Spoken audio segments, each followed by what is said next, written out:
Keir Starmer's desperate efforts to secure Britain's economic future have taken a scandalous turn. Labour's Grand Investment Summit, meant to attract billions in foreign investment, has become a symbol of excess, controversy and potential catastrophe.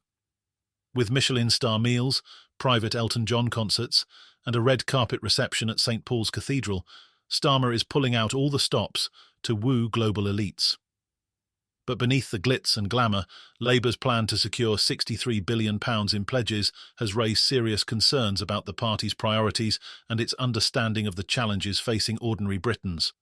Before we dive into the details of Labour's latest scandal, make sure to subscribe to the channel and smash that like button. We've got the inside scoop on this political train wreck and more to come. Let's start by setting the stage. The Labour government hosted an extravagant investment summit in London this week, rolling out the red carpet for global CEOs from some of the world's most powerful companies. Starmer personally invited the heads of Goldman Sachs, BlackRock, HSBC, and other financial giants to the event, all in the hope of securing much-needed investment to boost Britain's struggling economy. But what was meant to be a serious and impactful gathering has quickly turned into a farce. The summit took place at the historic Guildhall in London, with CEOs being chauffeured to and from the event in private coaches, escorted by military guards. It wasn't just about business talks, though.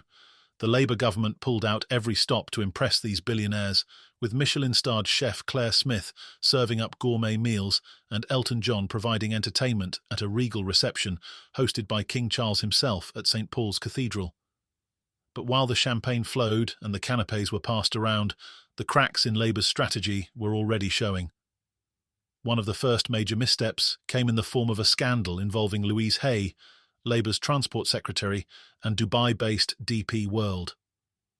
Just days before the summit, Hay publicly called DP World's subsidiary P&O Ferries a rogue operator after the company had controversially fired 800 British workers in 2022.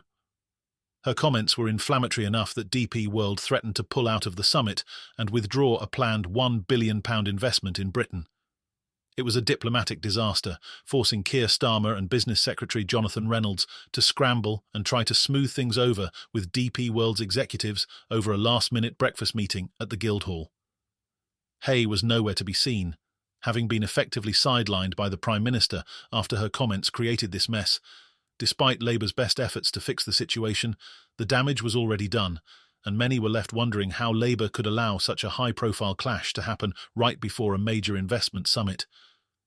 But DP World wasn't the only company to raise eyebrows at the summit. Labour's willingness to embrace corporate giants like Macquarie, the Australian investment firm infamous for its ruthless business practices, and DP World, despite the P&O scandal, has sparked a backlash from critics who accuse the government of selling out its working-class roots in exchange for foreign cash. How can Labour reconcile its socialist values with its attempt to roll out the red carpet for global capital? Keir Starmer, however, was unfazed by the criticisms. In his keynote speech at the summit, he declared that wealth creation is the #1 mission of a Labour government. But this statement shocked many of the attendees, particularly those who have long viewed Labour as a party more concerned with wealth redistribution than wealth creation. Starmer's pro-business rhetoric may have impressed some corporate leaders, but it's also raised questions about whether Labour has truly abandoned its traditional values in a bid to win over the world's wealthiest. Eric Schmidt, the former CEO of Google, was invited to join Starmer on a panel at the summit and didn't hesitate to challenge the Labour leader. Schmidt, who has watched Labour from a distance over the years, made his reservations clear. He urged the Labour government to move faster on its economic agenda and deliver on its promises. "I was shocked when Labour became strongly in favour of growth," Schmidt said, expressing the scepticism shared by many in the business community. And it's not just corporate leaders who are raising concerns.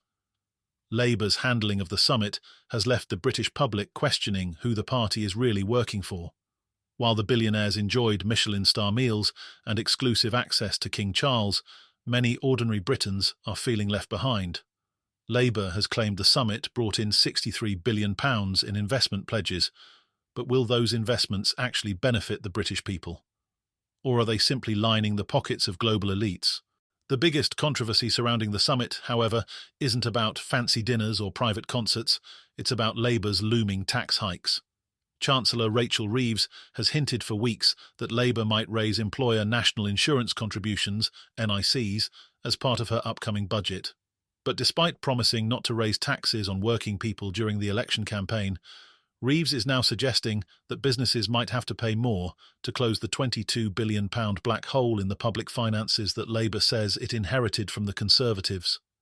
This potential tax hike has sparked outrage from across the political spectrum. Business leaders attending the summit were already nervous about what Reeves's budget might bring, and the possibility of increased NICs has only heightened their concerns. Raising employer NICs would make it more expensive for companies to hire workers and could lead to job losses across the country. Paul Johnson, head of the Institute for Fiscal Studies, has warned that raising NICs would be a straightforward breach of Labour's manifesto, and critics are accusing the party of betraying its campaign promises. Even worse, Labour has been accused of backtracking on its pledge to invest £7.3 billion in the National Wealth Fund, a key part of the party's strategy to boost green energy projects. Recent reports suggest that only £5.8 billion will actually be invested in the fund, with the remaining £1.5 billion quietly diverted elsewhere. This is a major blow to Labour's green energy ambitions and has left environmental advocates questioning the government's commitment to tackling climate change. And then there's the DP World saga.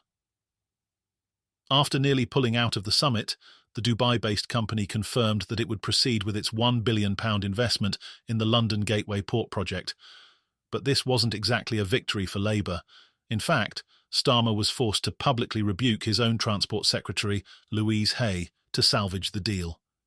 The internal divisions within Labour are becoming increasingly apparent, and Hay's absence from key summit events has only fueled speculation that the Prime Minister's grip on his cabinet is slipping. Despite all the controversy, Labour is pushing ahead with its pro-business agenda. But is this really the right direction for the party?